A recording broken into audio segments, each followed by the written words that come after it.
All right. Nobody is allowed to hit this thing, all right? Today's a bad day for tech. Say, look, if you hit this, you're down $1,500.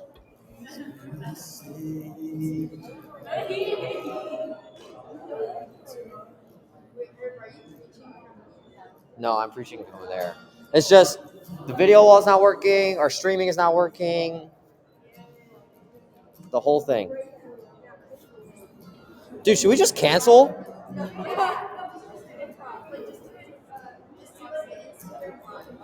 Instagram one. So bad.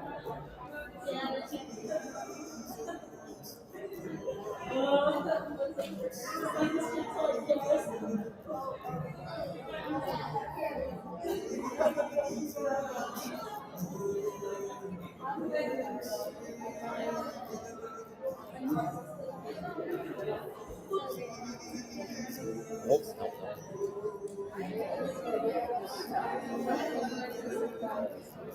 This is hilarious. There's like a solid like 45-second delay on this thing.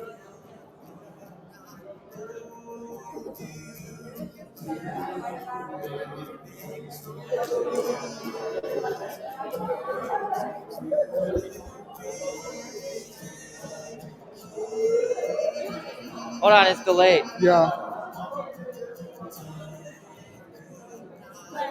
Pretty centered in my opinion. Oh, there we go. That's pretty good. Pretty good amount of space to move to. But it would be a lot of movement this side though. Yeah.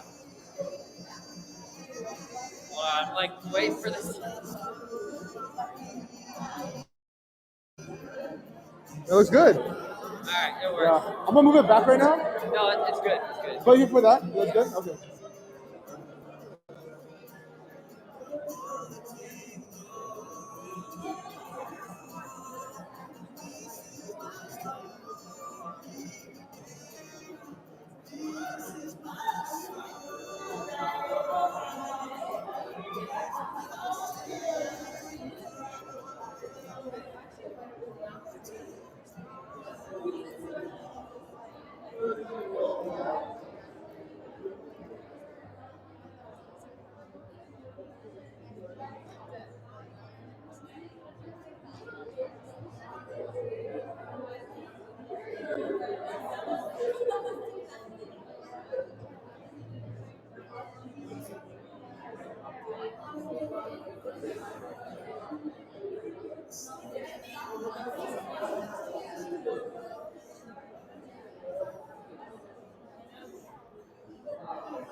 We're gonna get started soon. I just want to apologize for the awkward delay and everything. First week in here, transitions and blah blah blah. So just really grateful for you guys' patience. It's gonna be our first Sunday for the year, at least in here. So yeah, without further ado, we're gonna have Alex and Eric lead us in worship, and then go with the usual flow. So thanks, guys.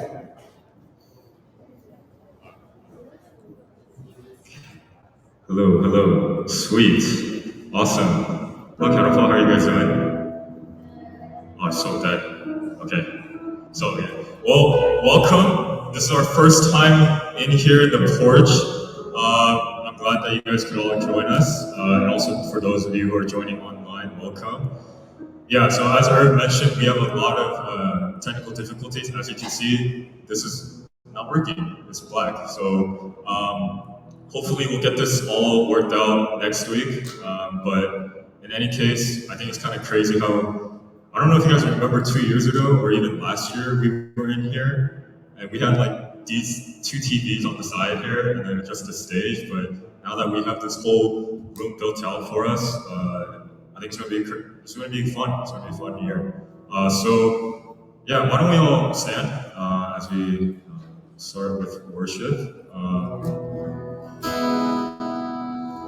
Yeah, I know because this wall is not working, there's not going to be any lyrics up for you guys, but hopefully these songs are songs that you guys are familiar with. And, even if you may not know the words, if you might know some of the words, just sing it out. But yeah, but during this time, let's just pray on our own.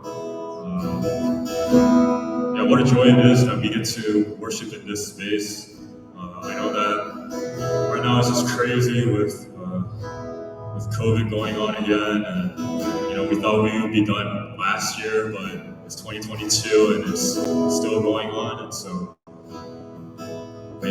praise God that we can still gather here safely, that we can be here together, whether it be physically here or even online.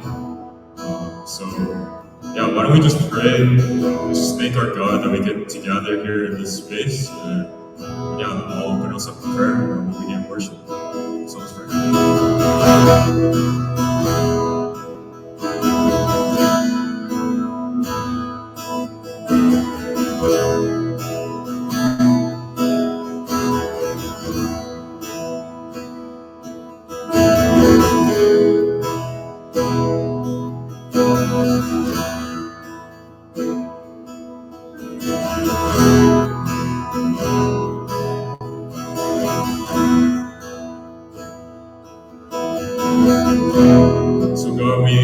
Thank you so much for allowing us just to gather here.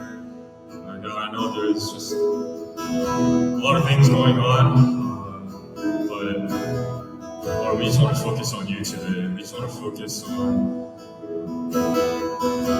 just this time that we get to praise you together.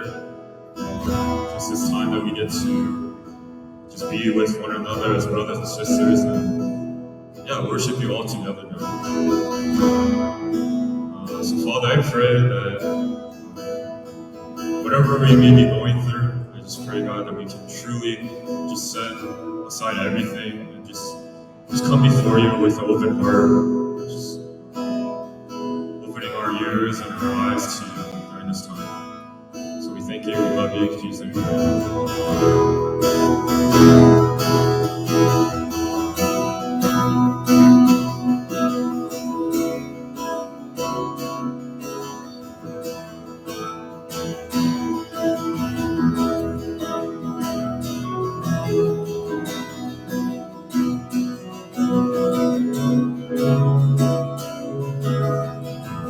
God is able.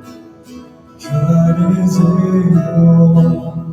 He will never fail. He is almighty God. Greater than all we see. Greater than all we see. Greater than all we ask. He has done great things. He lifted up. Lifted up. Defeated the grave, raised to life, our God is able, His name, His name, we overcome. For the Lord our God is able.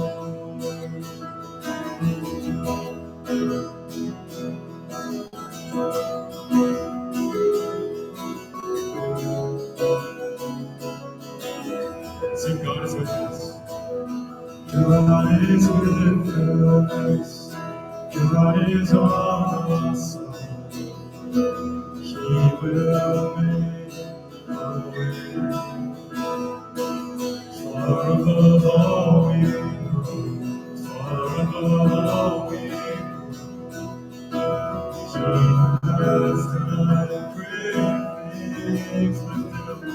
Lift it up, defeated the grave, and raised to life. Our God is able.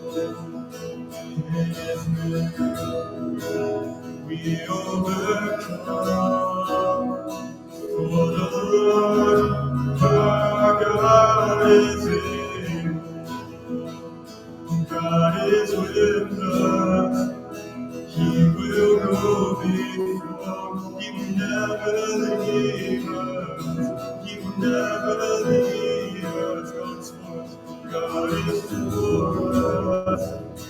He has opened arms. He will never fail us. He will never fail us. Lifted up, defeated the grave, raised to life. Our God is able. In His name we overcome. For the Lord our God is able. Lifted up, defeated the grave, raised to life. Our God is able. In His name we overcome. For the Lord our God is able. For the Lord our God is able. For the Lord our God is able.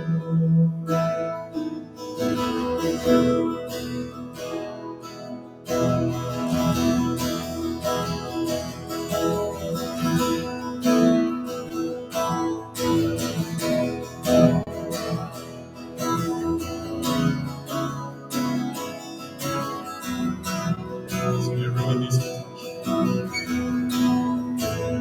Everyone needs to touch. Love us that failed. And merciful. Everyone needs to give kindness of sin. Oh, nation.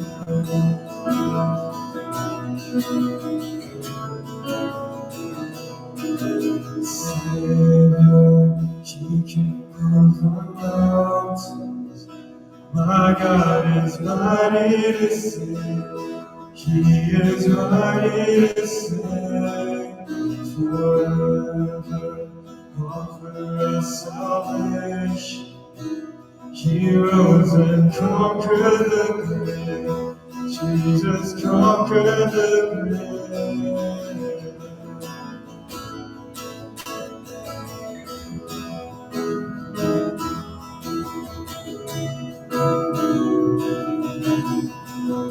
So take me as you find.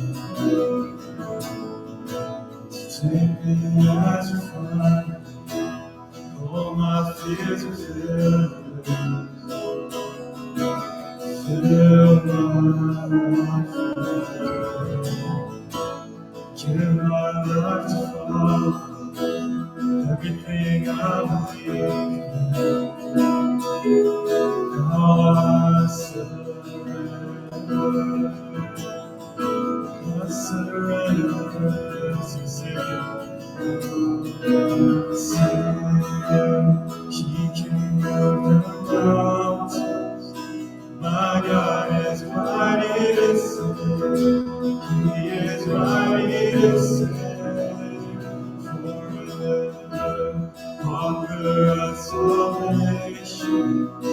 Heroes and conquer the grave. Jesus conquered the grave. Savior, He can move the mountains. My God is mighty to save. He is mighty to save. Forever offer us salvation. Heroes and conquer the grave. Jesus conquered the grave.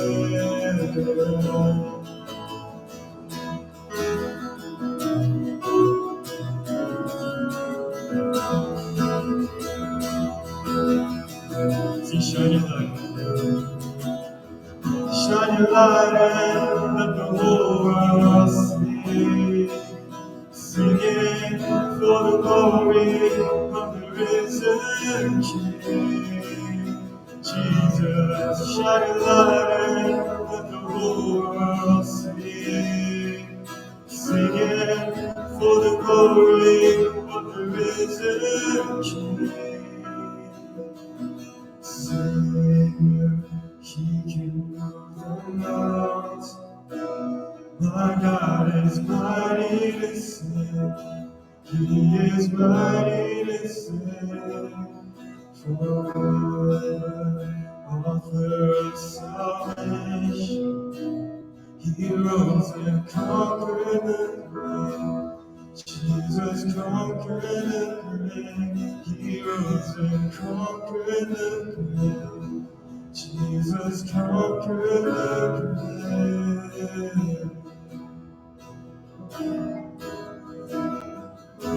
So God, we sing these songs to you from our hearts. God, that, Lord, that you are our Savior.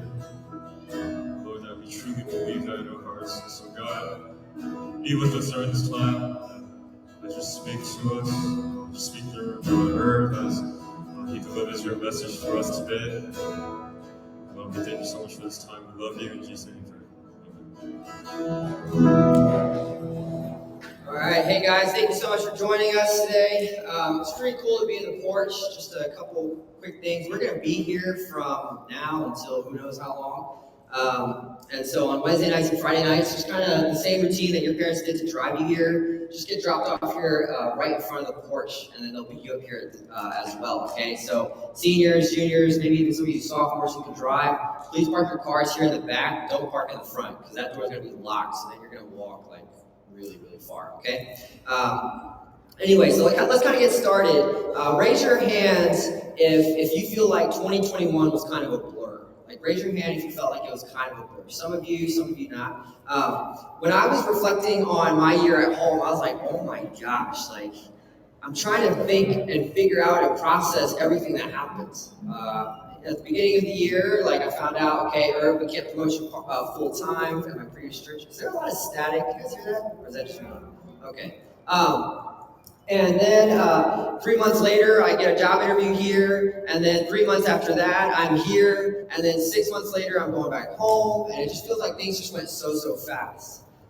But as I was thinking about a sermon, wow, this is like really bad, huh? Is it? Hello? Nope. We're going to make a switch. Guys, this is going great. This is going great. It's a good time to be alive. Good time. Thank you, Alex. Alex, round of applause. That's my God. So as I was thinking about my year, dang, did it not get any better? I started to realize, like, okay, my year had two kind of moments. And that's kind of what I'm going to show you here on the screen. There were some moments of really incredible peace where I felt like God was saying, hey, I got you. I'm here for you. I'm with you. And then there was like moments where I just felt like this, like constant. Like this week would be one of these. So if you had to pick, right? If you had to pick to sum up your year between one of the two sides, you're going to raise your hand for which side, okay? So we're just going to do that really fast, all right? So if you feel like 2021 was mostly like this, raise your hand. Oh, just Emma? Emma, raise it high. Don't be ashamed. Just raise it high. Okay. All right, here we go. Let's see this, all right? If you feel like 2021 was mostly like this, go ahead and raise your hand. All right. So that's kind of what I figured too, right? Because I feel like life gets so busy, life gets so stressful so fast, right? You could go from this, and then in the next 30 minutes, you could go to be like this, right? And then the whole rest of your week, the whole rest of your month, or let me say this, the whole rest of your semester would feel like this, right? And then you go to winter break. But some of you some of you still had finals to do, so you were studying during break, so it didn't even feel like this. It kind of felt like you still had 3 sticky notes on your head, right?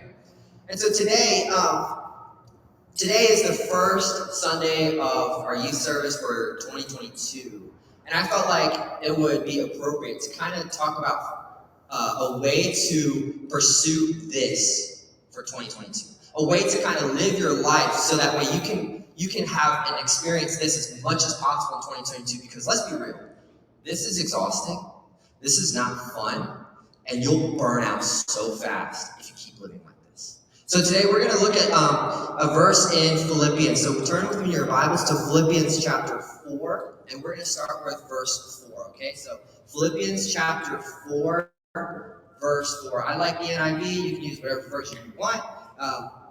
I just think the NIV reads easier and clearer. So this is what Paul writes to the church of Philippi at the very, very end of his letter. This is what he says. He says this: "Rejoice in the Lord always. I'll say it again, rejoice. Let your gentleness be evident to all. The Lord is near. Do not be anxious about anything, but in every situation by prayer and petition with thanksgiving present your requests to God.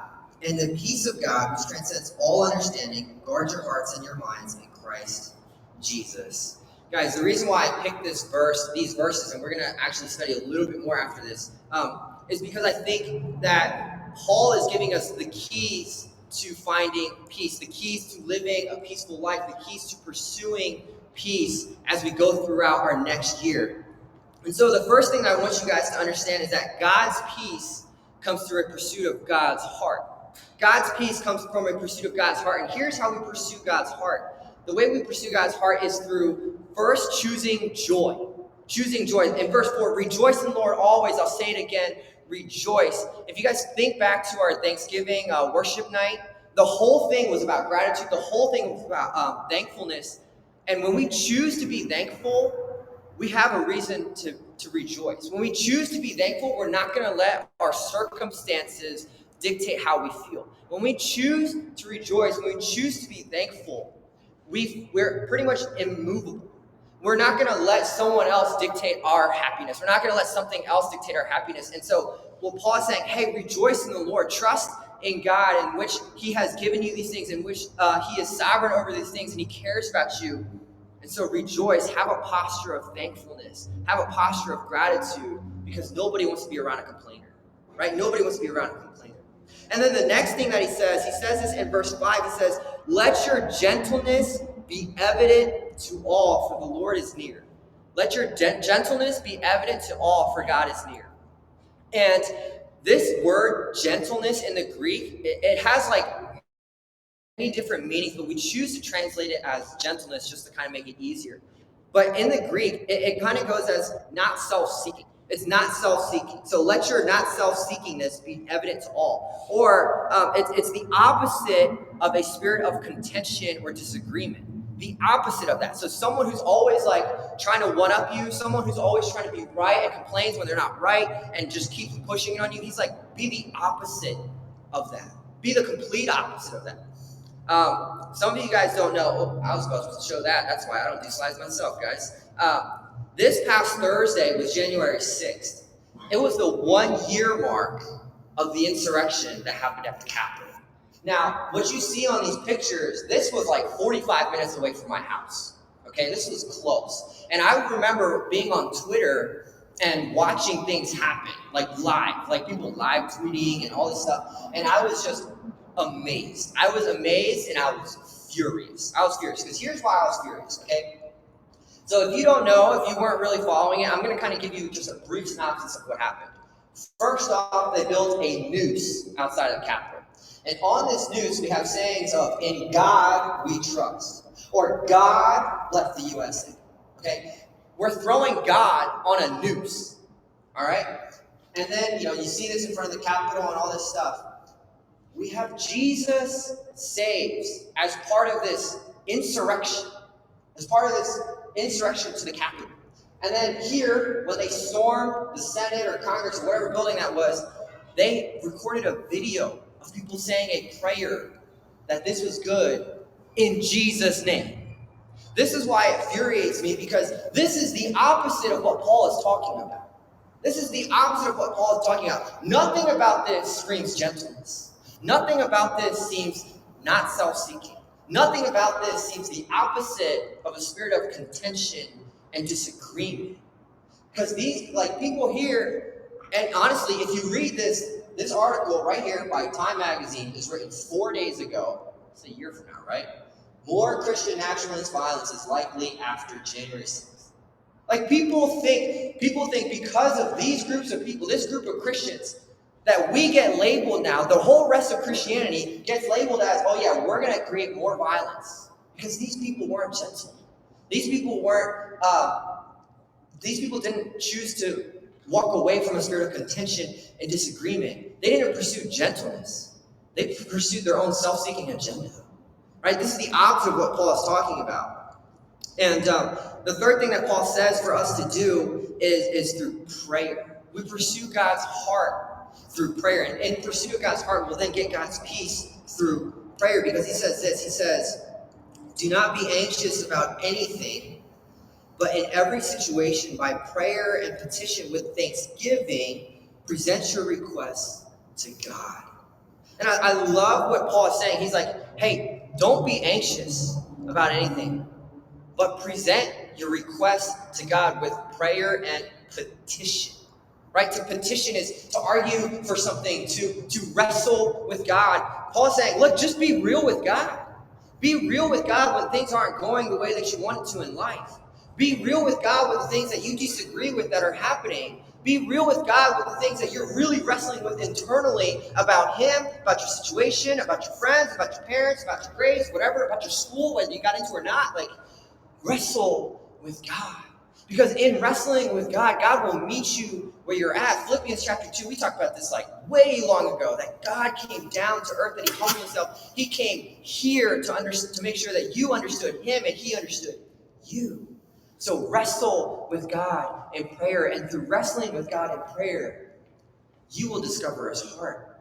And through discovering His heart, He'll then give you His peace. And this peace, which if you look at verse 7, says, it transcends all understanding, and it'll guard your hearts and your minds in Christ. Pursue God's heart, and you'll discover God's peace. And God's peace will guard your hearts and your minds.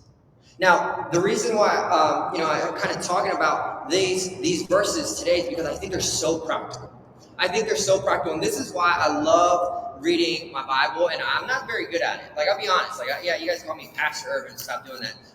It's a new year, so let's stop doing that, right? But I love reading my Bible because of how practical it is about helping me live my life better, right? It helps. When I read my Bible, it gives me advice on how to live my life better. And honestly, it's hard. It's hard because it asks for slow changes. It asks for things that you have to consistently do and consistently follow through at to achieve a small change. But I've noticed throughout my life that when I try to do these things consistently, my life does start to change, and it changes for the better, even though it takes longer. And I'm going to kind of dive into that a little bit. But first, follow with me in your Bibles. And we're going to start at verse 8. So Philippians chapter 4, verse 8. I have it on the screen here, so I'm just going to read it to you guys. And it says this. Finally, brothers and sisters, again, this is right after the verses that we just read. Whatever is true, whatever is noble, whatever is right, whatever is pure, whatever is lovely, whatever is admirable, if anything is excellent or praiseworthy, think about such things. Whatever you have learned or received or heard from me or seen in me, put it into practice, and the God of peace will be with you. Paul is saying from verses, if I can go back here, from here, Paul's saying, okay, God's peace, which will guard your hearts and your minds, right? God's peace will be given to you if you pursue His heart. And here are just some practical things Here's one practical thing that you can do and that you will try and see God guarding your mind and your heart. And it's think about these things highlighted in yellow.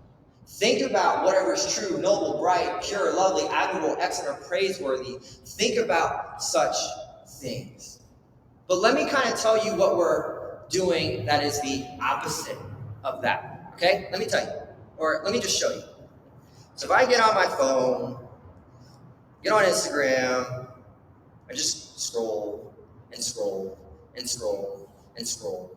And I mean, I don't have TikTok, okay? But I know a lot of you guys have TikTok. And you just get on TikTok and you scroll and you scroll and you scroll. And then you're on there for hours. You're on there for hours each week, right? Like literally hours.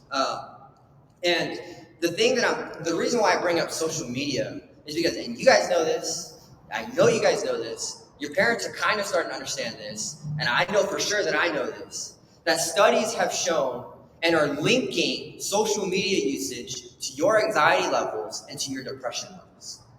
Social media is literally linked to your anxiety levels and your depression levels. So therefore, the longer that you are on it, the more likely you are to experience high levels of anxiety and actually go through depression. Right? And the reason why the studies are linking that is because of all the information that your social media usage is telling you. Hey, you're not good enough, you're not pretty enough, you're not cool enough. Why do you guys think you delete posts? Like, why do we delete posts on Instagram or take things off our stories or whatever? Like if we're willing to go there, and actually admit to ourselves why we delete things, it's because it doesn't have enough likes, which means it makes us insecure because we're chasing likes, or we're chasing after the approval of people who don't even matter, right? We're chasing after the approval, and we're trying to get words, we're trying to get things for them to say these things about us from people that don't even matter in our actual small circles of life. And so what's the result? Well, I'm going to delete stuff, and I'm actually going to be the very thing that I don't really care to be. Now, this is just from my observation. But I've started to realize that a growing trend in teen culture is that you try to reflect the life that you present on your social media instead of the platforms reflecting the life that you actually live. Does that make sense? Let me say that again. What I've started to realize or observe as a growing trend in teen culture is that teens will try to mimic the image that they have portrayed on their social media, as opposed to their social media portraying how they actually live. And so then you end up living a life that isn't you, that you're trying to chase after something that is not who you really are. And so now you're just living on this double-sided life, and you're just jumping back and forth, like we're doing jump rope, right? And that's exhausting. And if we go back to the very, very beginning,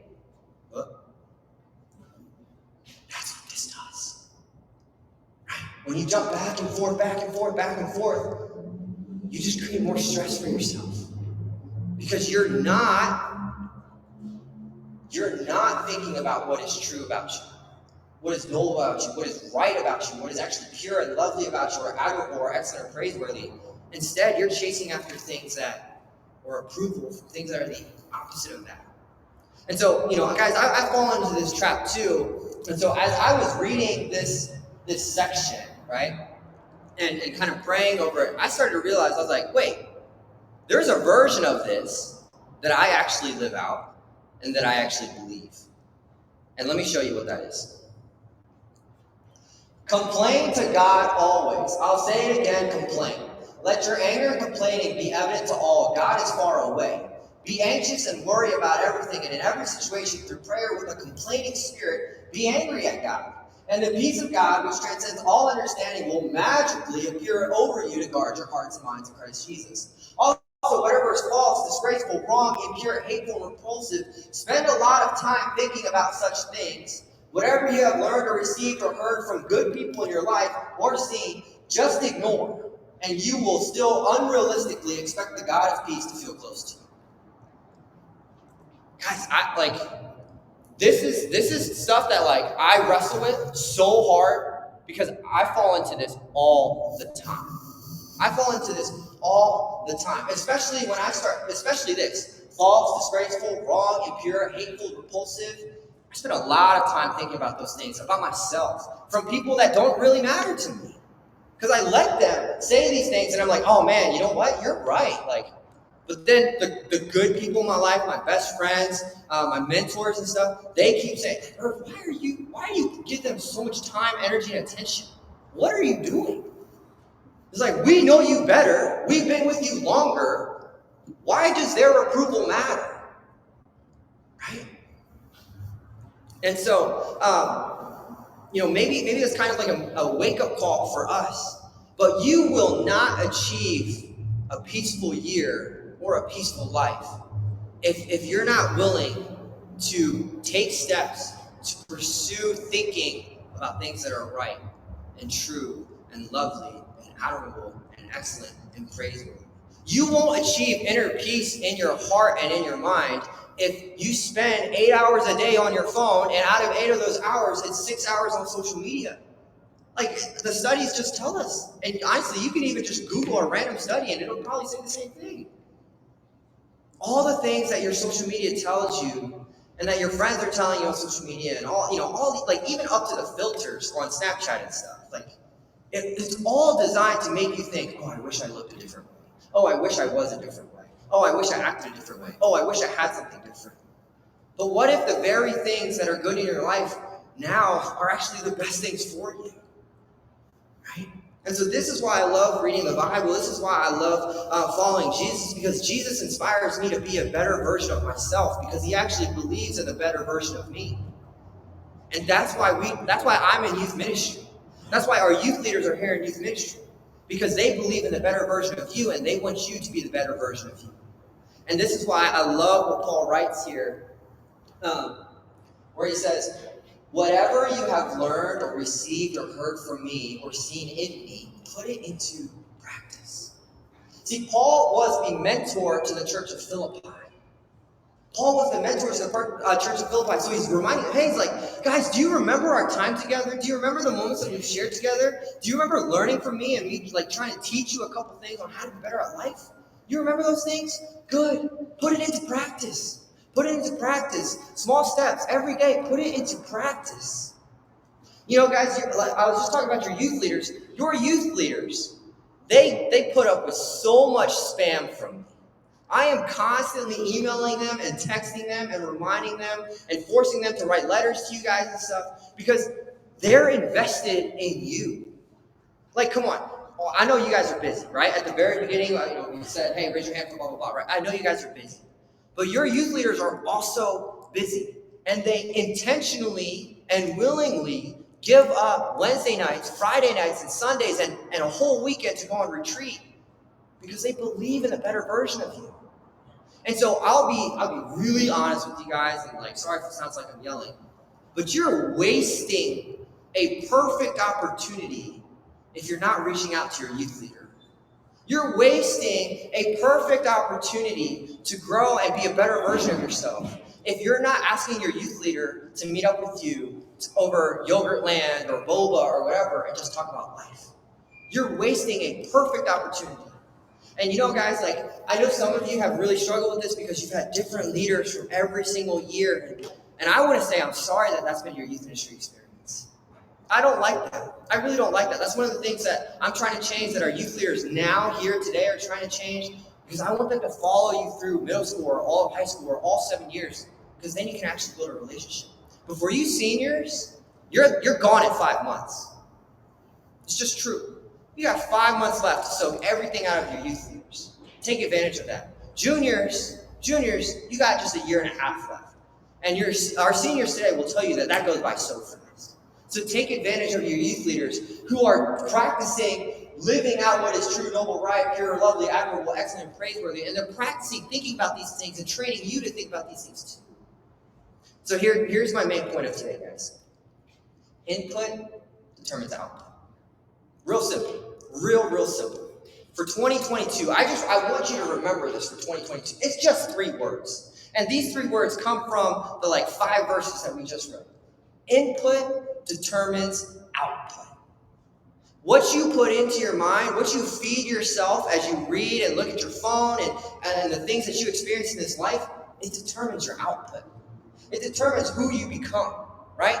Input can be everything from social media to your phone to a textbook to the friends that you hang out with to the times you come to church to the amount of time that you spend with your parents. Input can be literally anything. But whatever you put into you, into yourself, into your mind, into your heart, it determines who you become. It determines how you live. Input determines output. Input determines output.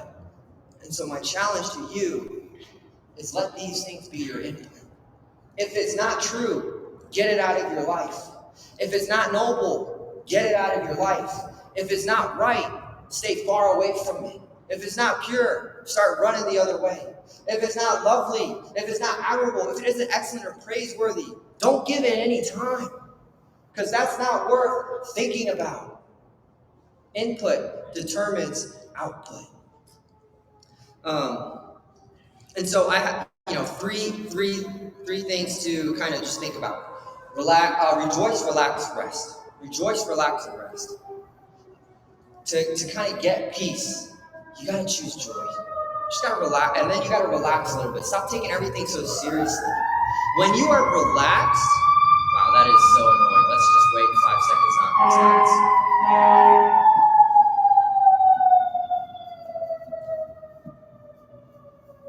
Yeah, that was pretty fun, wasn't it? So relax. Like, seriously, relax a little bit. I know you guys are so uptight about things. So uptight. But when you're so uptight, you don't respond. You react.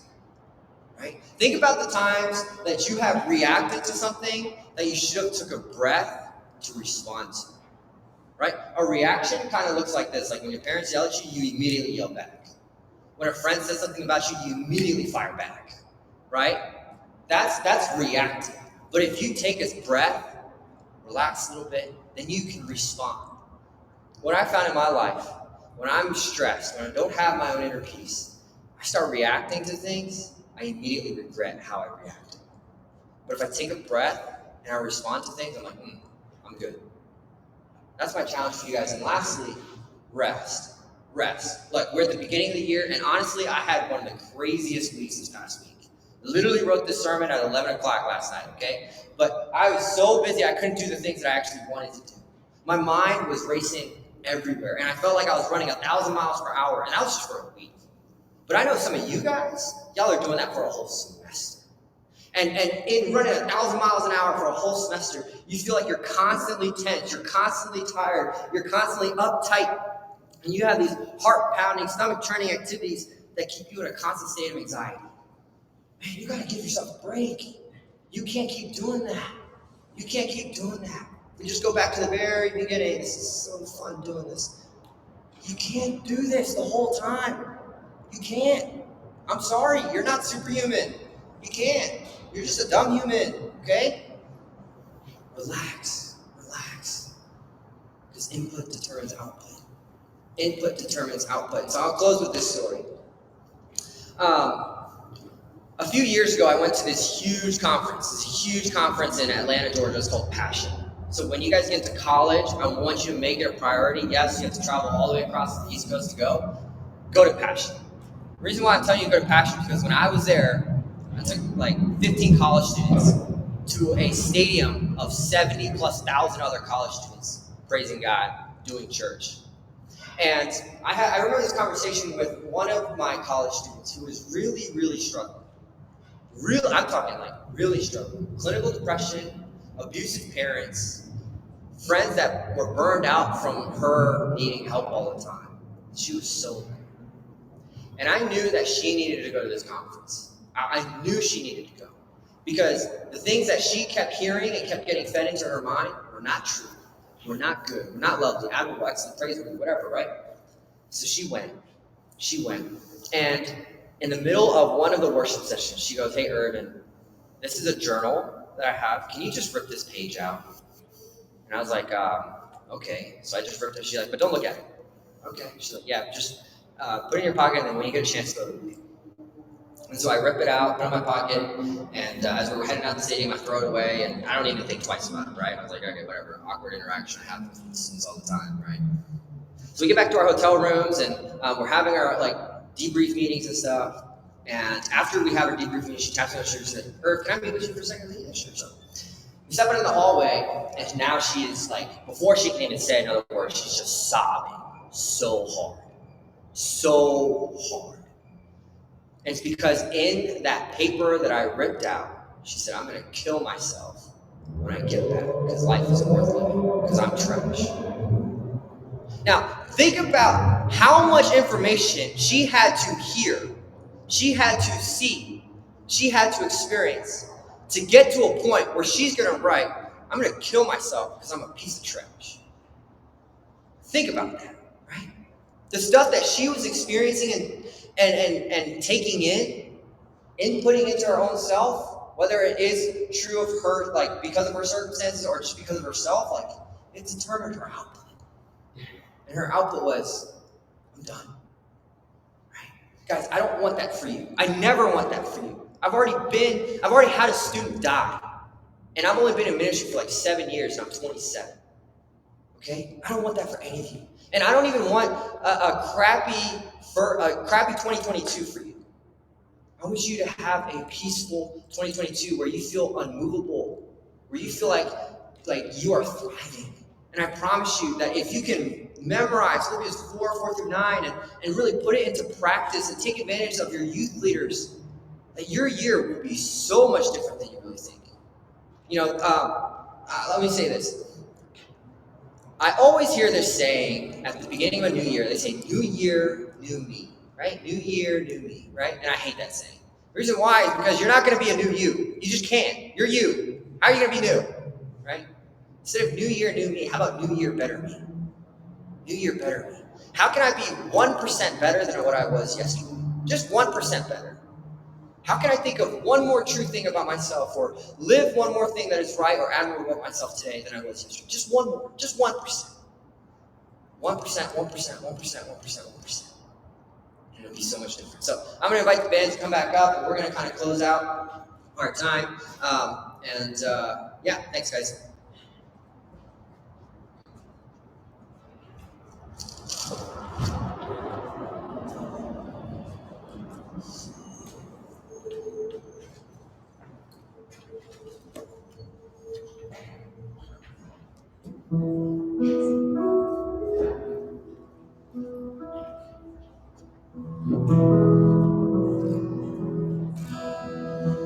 Alright, if we could all rise as we just have time of response.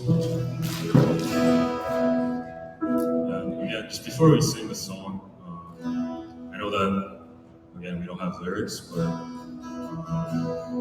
maybe during this time you can just pray on your own, just meditate, just on what you've heard today. And yeah, really just to lean into Christ during this time as we respond. So, but if you do know the song, I encourage you to sing. Yeah, let's just sing in response.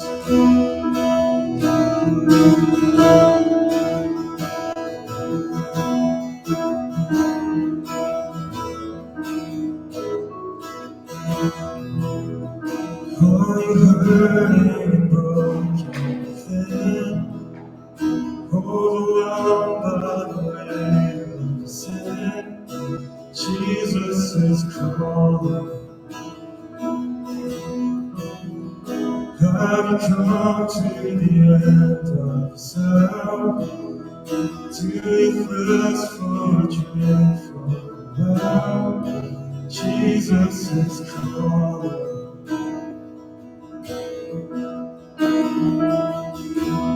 Oh, come to the altar. The Father's arms are open.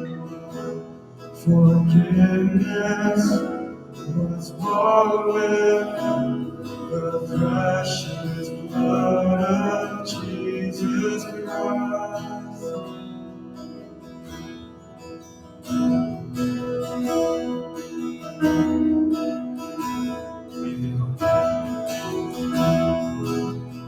Leave behind your regrets and mistakes. Come to live, there's no reason to wait. Jesus is calling.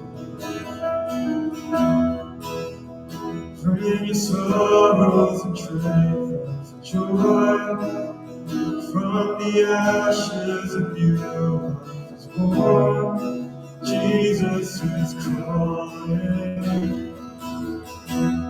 Oh, come to the altar. The Father's arms are open.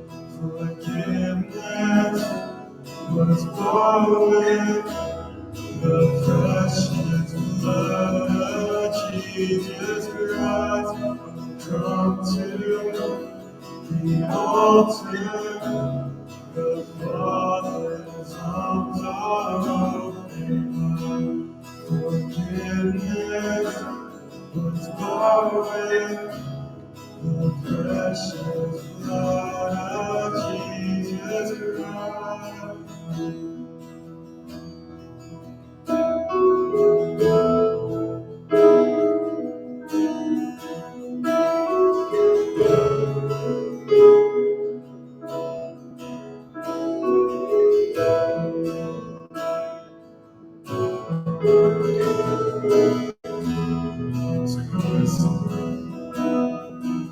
What a Savior, isn't He wonderful? Sing hallelujah, Christ is risen. Fell down before Him, for He is Lord. Sing hallelujah,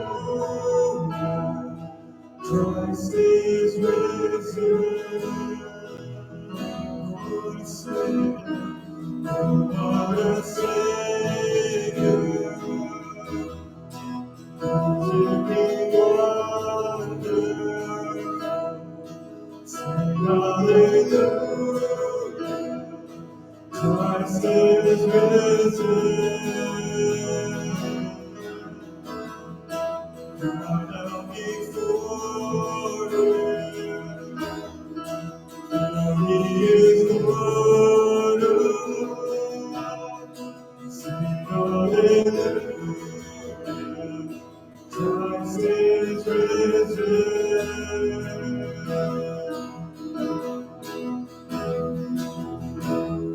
Oh, come to the altar. The Father's arms are open. Forgiveness was bought with the precious blood of Jesus Christ. Oh, come to the altar. The Father's arms are open. Forgiveness was bought with the precious blood of Jesus.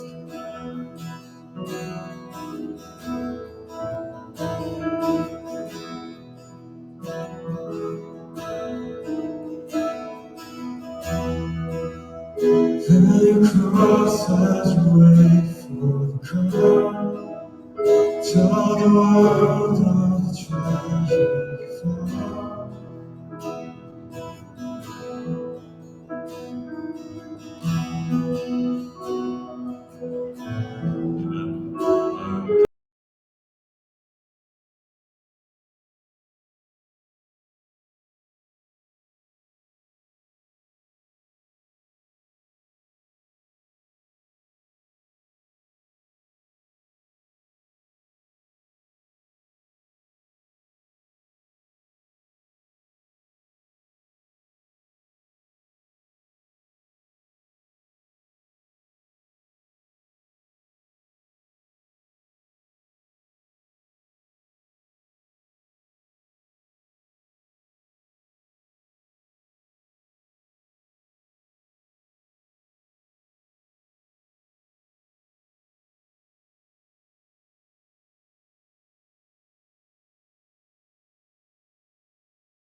of Christianity, and it's going to walk us through it in a really fun way. So I have a 2-minute trailer that I want you guys to see, and we're going to try and link it up with Alex in the back. And so the sound is going to be coming from there, but just watch the TV, all right? So 3, 2, 1.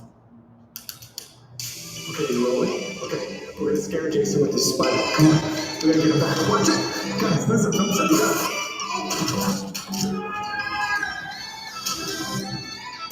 Tons of things happen in our lives every day. And in a 24-hour period, we ask ourselves so many different questions. Like, what should I eat? What should I wear? Or who should I hang out with? Sometimes we ask bigger questions, like, where do I want to be when I grow up? Who will I marry? Or where will I live? But every once in a while, we ask ourselves those even bigger questions.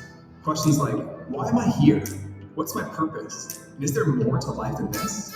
The reality is, there aren't a lot of places we can go to explore life's biggest questions. So, on Alpha, we want to create a space where we can talk about those kind of questions in a way that's open and honest.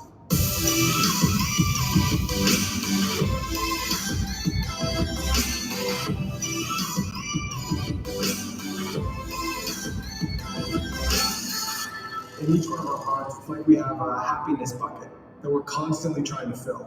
It can sound like this. If I just had more money, or nicer clothes, or a new girlfriend, then I'd be happy. The nights would come and the girls would be gone, like it'd be just me, me and I guess God, right?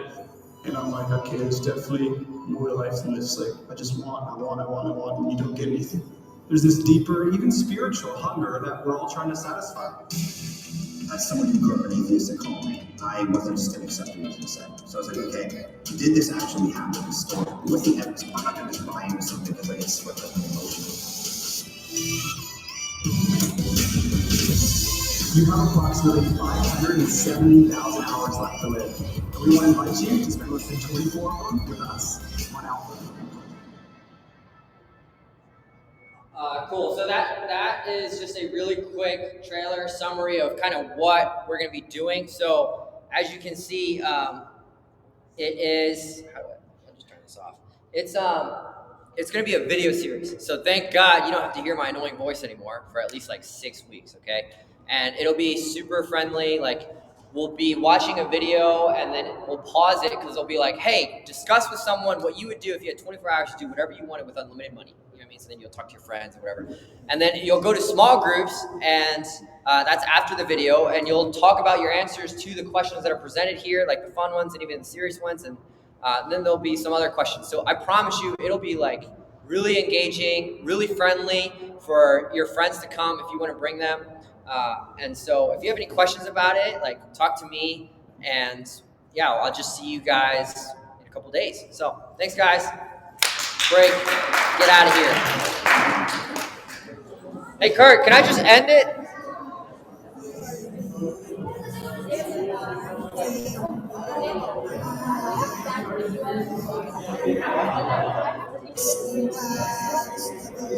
I don't know how to do it.